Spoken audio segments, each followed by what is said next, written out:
ازاي تعلي الحرق بتاعك؟ هلو.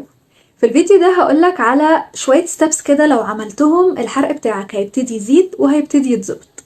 خلينا اول حاجة متفقين ان مفيش مشروب سحري هتشربه هيعلي لك الحرق بتاعك مرة واحدة.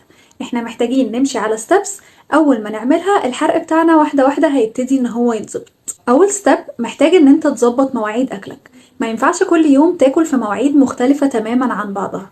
وتاني ستيب انك تشرب كمية مية كافية على مدار اليوم، وده بيبقى من 2.5 ل 3 لتر مية.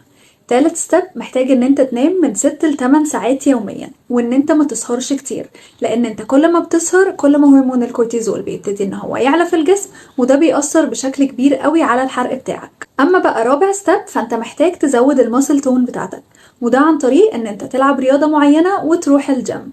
واهم حاجة ان انت محتاج تستمر على الستبس دي لفترة طويلة